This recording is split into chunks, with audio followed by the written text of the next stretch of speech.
Comme vous le savez, l'école Écoute ton corps est un centre de formation personnelle et professionnelle en relation d'aide. Nous offrons un parcours professionnel sous forme d'ateliers animés par notre équipe de formateurs chevronnés. Nathalie est formatrice à Écoute ton corps depuis 5 ans déjà et formatrice à l'Institut SAE depuis 2 ans. Elle demeure en Gaspésie et elle est connue pour son efficacité, sa rigueur, sa douceur et son implication au sein de toute l'équipe Écoute ton corps. Aujourd'hui, je vous présente la première conférence. Sa conférence, la résolution, le choix conscient de diriger sa vie vers son sommet. Bonne conférence. Bonjour tout le monde, contente de vous voir, de vous rencontrer, ceux que je vois pour la première fois, de vous retrouver, ceux que j'ai déjà vus aussi, tous les étudiants qui sont là parmi nous, qui sont venus déjà à la carte, c'est un vrai bonheur. Je ne vous cacherai pas que présentement, mon cœur bat à probablement 200 km/h ou 200 000 à l'heure, dépendant où vous êtes dans votre coin de pays. Comme Charlène l'a dit, je travaille à Écoute ton corps. J'ai une carrière aussi avant ça en service éducatif à la petite enfance. J'ai un conjoint, 3 enfants. J'ai le bonheur d'être une grand-maman de 8 petits-enfants. Et j'habite dans une magnifique région où se mélangent les montagnes et la mer, en Gaspésie, au Québec. Aujourd'hui, il me fait vraiment plaisir de vous parler d'un sujet qui me tient à cœur et que je tente d'appliquer le plus souvent possible, au moins une fois par jour. Et dès maintenant, en fait, je suis en train de l'appliquer. Vous allez comprendre pourquoi après. Alors, le titre, la résolution, le choix conscient de diriger sa vie vers son sommet. Qu'est-ce que je veux dire quand je parle de résolution?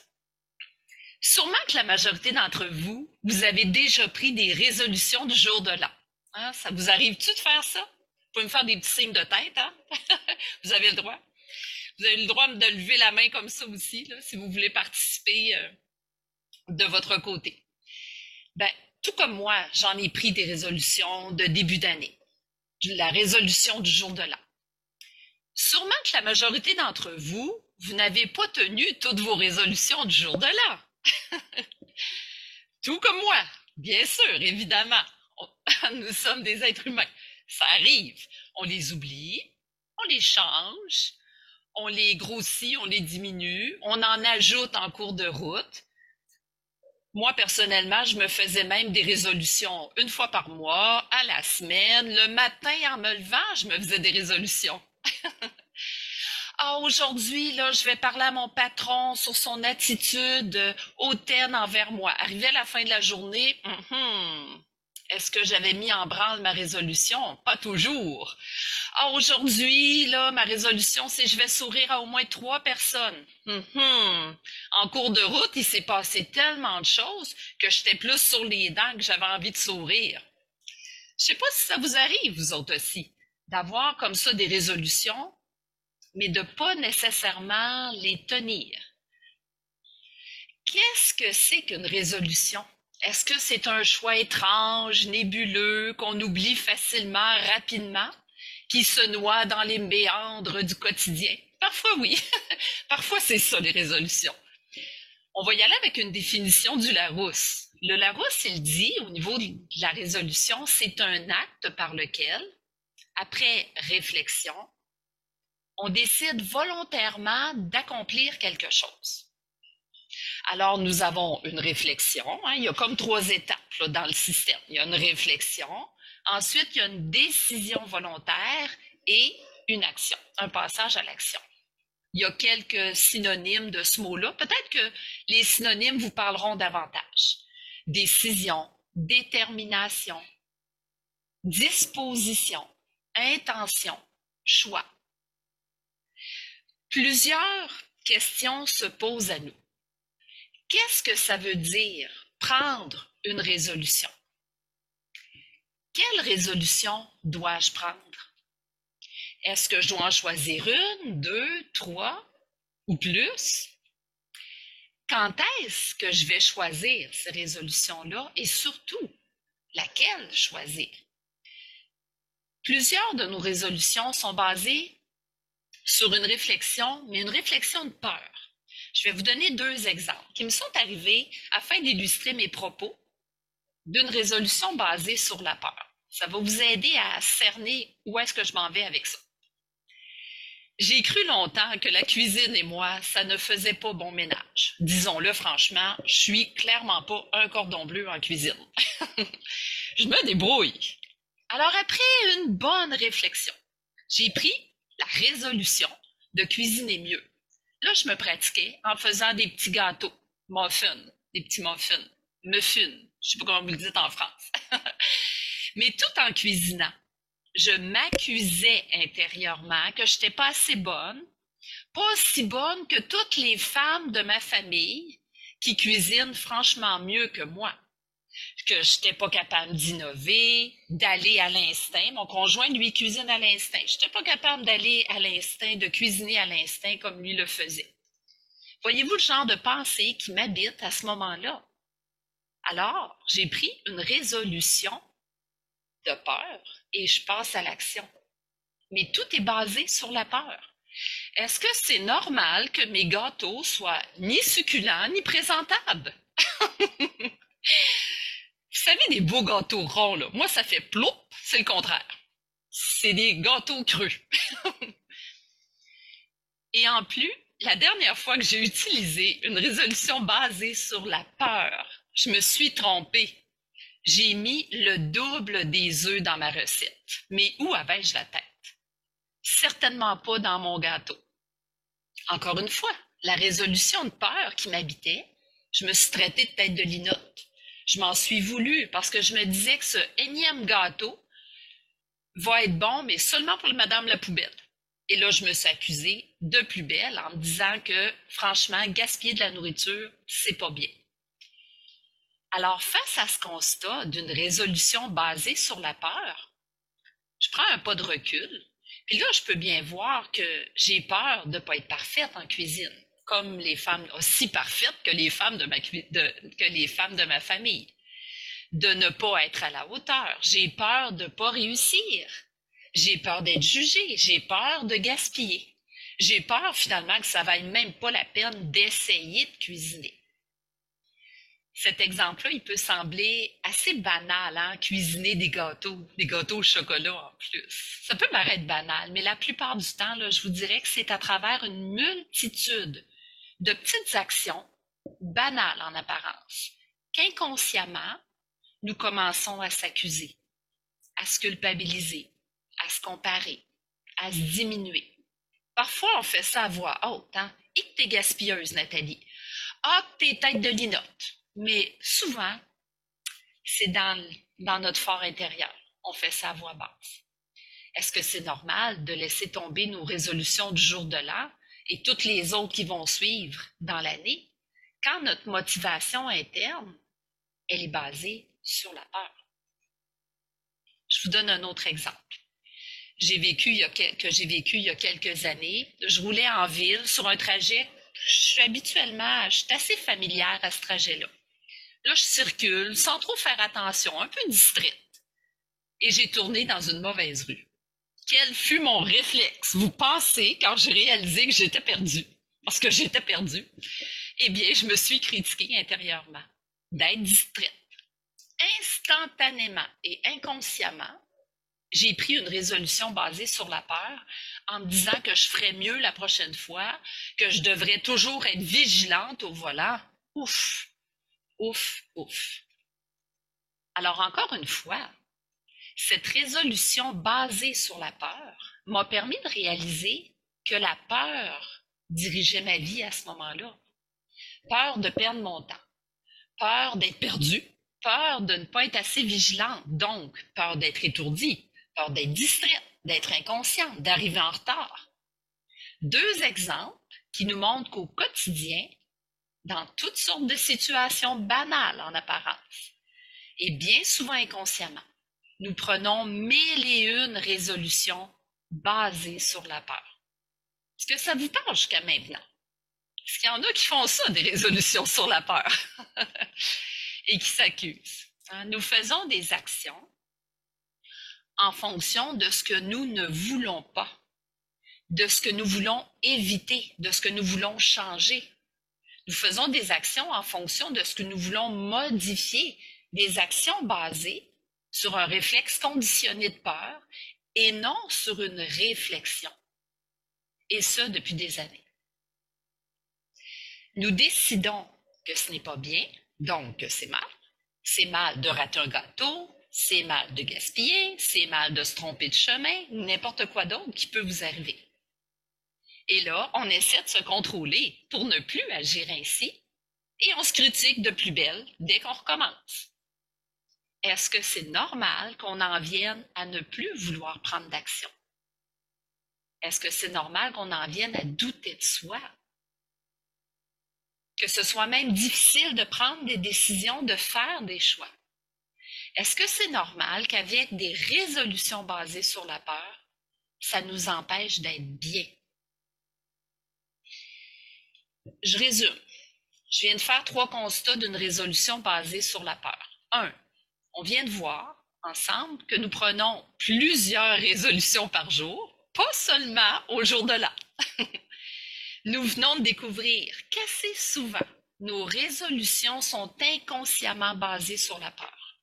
Et 3, on peut faire un lien direct entre une résolution basée sur la peur et la grande difficulté dans de telles conditions à être bien, heureux, joyeux, libre et en paix. Alors, me direz-vous, que faire avec ce dossier épineux des résolutions basées sur la peur? Roulement de tambour. Simplement, comme le titre l'indique, de commencer à faire des résolutions, mais sous forme de choix conscients d'amour, au lieu de faire des résolutions, donc des choix inconscients de peur, afin de diriger sa vie vers son sommet. Je vous entends penser, quand j'ai dit le mot simplement. Je le sais là, que ça doit dire, voyons simplement qu'elle dit. C'est plus facile à faire qu'à dire. Mais vous avez raison. C'est vrai que c'est plus facile à faire qu'à dire au début. Au début. Parce que ça demande un peu de pratique. Avant que ça devienne une nouvelle programmation interne, puis que ça devienne plus un réflexe. Pourtant, c'est tellement plus simple, plus bénéfique et bienveillant pour soi et pour les autres de baser nos résolutions sur l'amour. Le truc, c'est de se pratiquer. Et de se pratiquer pas dans les gros dossiers pour commencer, mais juste dans des petites choses simples. Et ce, au quotidien, un peu à tous les jours. Je reprends mon exemple de gâteau. Mon super gâteau au chocolat. Un vrai cordon bleu. Mon réflexe conditionné, mon réflexe appris, là, ce que j'ai appris, que j'ai emmagasiné à l'intérieur de moi, quand ça fonctionne pas, c'est bang, bang, bang, de me taper sur la tête. Parce que, en plus, là, j'avais doublé les œufs dans ma recette. Au lieu de mettre 2 œufs, j'en mets 4. Oh mon Dieu. Vous imaginez qu'un gâteau, avec les œufs dedans, on peut pas récupérer. C'est pas comme un trop-plein de farine, tu peux pas récupérer tes œufs. Alors, à partir de maintenant, comme je décide de faire des choix conscients d'amour pour moi, afin de diriger ma vie vers mon sommet, je fais ça comment? À travers un gâteau au chocolat. Alors, à tous les jours, pendant un laps de temps déterminé, j'ai programmé sur mon cellulaire une alarme. C'est ça que j'ai fait là, pour m'aider, parce que j'oublie, on oublie les humains. J'ai pris la décision j'ai pris la résolution, d'observer mes pensées. Une fois par jour, de prendre un laps de temps pour observer les mêmes pensées là, qui veulent critiquer. Et là, dès que je me rends compte que j'ai pris inconsciemment une résolution de peur, quand je me critique, quand je m'en veux, je m'accuse, je me rejette, je m'abandonne, etc. À ce moment-là que je le réalise, mais je m'aide, je me suis mis une petite minuterie là, pour des petits rappels. Je choisis à ce moment-là de prendre une résolution d'amour pour me sentir bien, heureuse, joyeuse, libre et en paix. Alors là, je regarde mon gâteau au chocolat et là, je vois tous ces œufs en trop, déjà dans le gâteau. Impossible de les enlever. Quand cela ne tienne, je prends consciemment une nouvelle résolution pour arriver à me sentir bien. Que tout ceci, ma résolution c'était ça, que tout ceci n'était qu'une expérience scientifique dans le grand monde culinaire international. Rien de moins. Je me suis amusée un peu là. Alors, tout au long de la recette que je poursuis, consciemment, je me rappelle ma résolution d'amour pour moi, que c'est une expérience que je fais. Je m'amuse avec cette nouvelle résolution. J'en fais un jeu. Et là, je me vois là, comme une grande chef, là, moi qui n'étais pas cordon bleu pour 2 sous, là, je me vois comme une grande chef en plein essor, créative, innovante, tout sourire. Et wow! À la sortie du four, je viens d'inventer la meilleure recette de gâteau au chocolat double coco. Je vous le dis, ça change l'énergie interne de faire ça. Je renomme ma recette. Je l'appelle gâteau au chocolat double coco. Je la partage avec toutes les femmes de ma famille, avec mes amis. Je suis fière de moi, je ris, je me sens bien, je me sens créative et mieux encore. Je développe le marché du gâteau. Ça, c'est de la fiction. Là je pousse la machine à rigoler. Je développe le marché du gâteau au chocolat double coco et je deviens millionnaire. Wow! On ne sait jamais où est-ce que ça nous amène quand on décide de faire une résolution d'amour. Et cette situation de recette, je pourrais vous en compter plusieurs exemples parce que moi, des détours culinaires, j'en ai fait 1001. Mon deuxième exemple, je m'étais trompée en chemin. Mon vieux réflexe, tac, tac, tac, je me tape sur la tête, me critique, me culpabilise, de perdre mon temps, d'être étourdie. J'étais dans ma résolution de peur. Alors justement, je mets ma petite sonnerie, mon alarme de cellulaire pour me rappeler, expérimente les résolutions d'amour, Nathalie. Expérimente les résolutions d'amour. Et là, ça sonne, c'est l'heure. Je me stationne et je prends quelques instants pour observer mes pensées qui m'accusent. Et en m'observant, je peux prendre une nouvelle décision. Je décide consciemment de prendre une résolution d'amour dans cette situation désagréable de prime abord. C'est pas agréable d'être perdu, d'être en retard, mais j'ai quand même un choix interne conscient. Je décide que ce sera une expérience exploratrice ou exploratoire, voire même une aventure. Afin, pourquoi je le ferai, pourquoi je décide ça, je vais obtenir des inspirations pour ma future maison de rêve.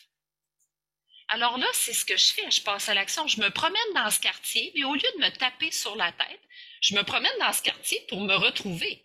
Mais au lieu de me taper sur la tête, de me critiquer, d'être dans ma résolution de peur, je le fais avec ma résolution d'amour au fond du cœur.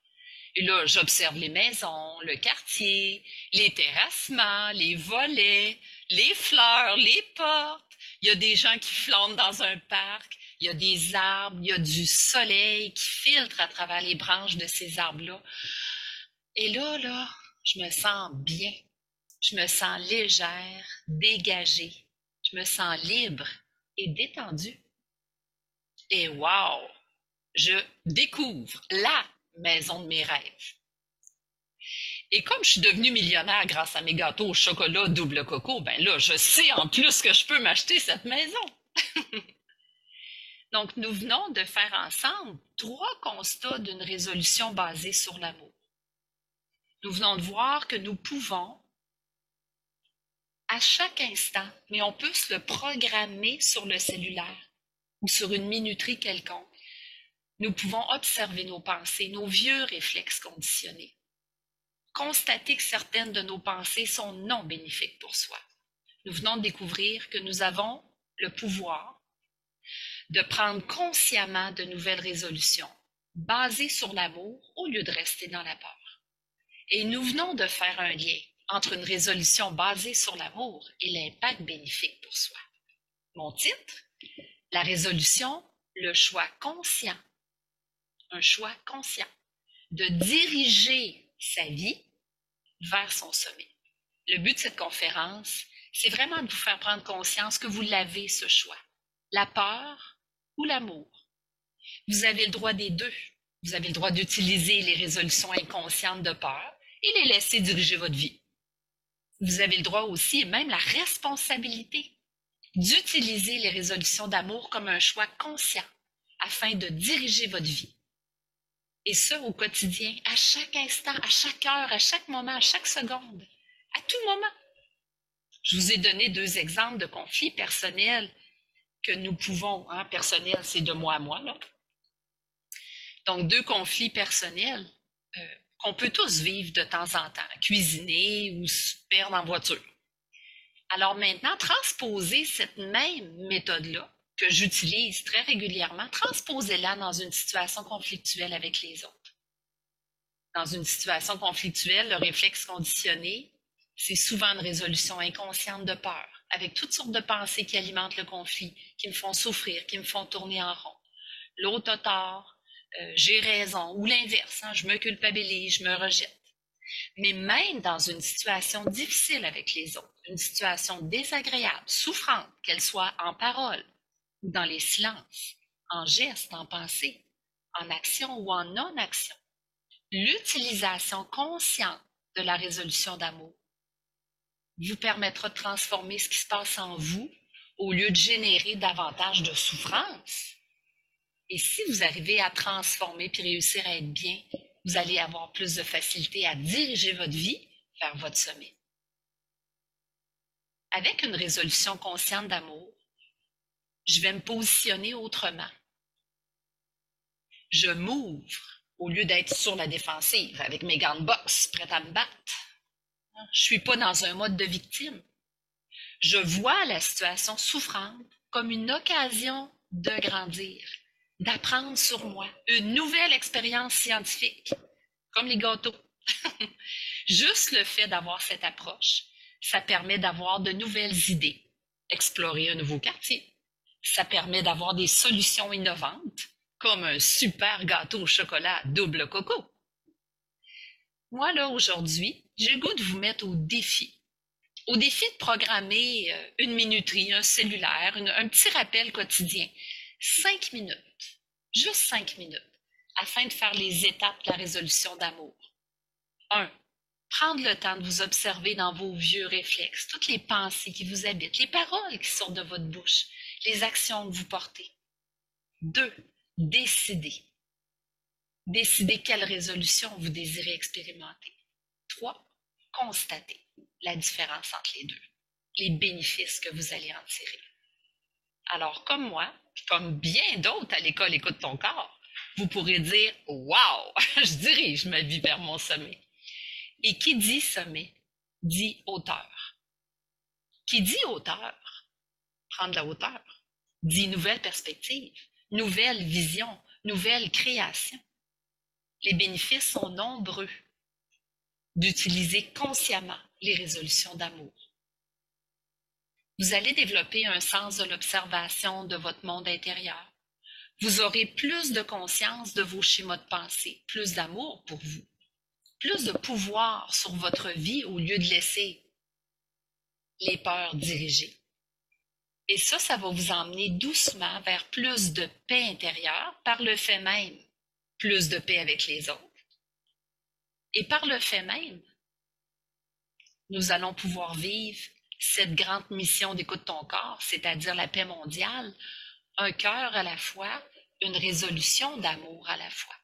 Autre bénéfice, c'est que vous allez goûter une nouvelle liberté intérieure. Vous allez découvrir de nouveaux bonheurs qui jusqu'à maintenant étaient insoupçonnés. Moi, c'est ce que je vous souhaite. Une belle expérimentation des résolutions d'amour. Je vous souhaite un beau sommet, celui d'Écoute ton corps pour son 40e, et le vôtre, votre sommet. Je vous remercie d'avoir pris le temps de m'écouter.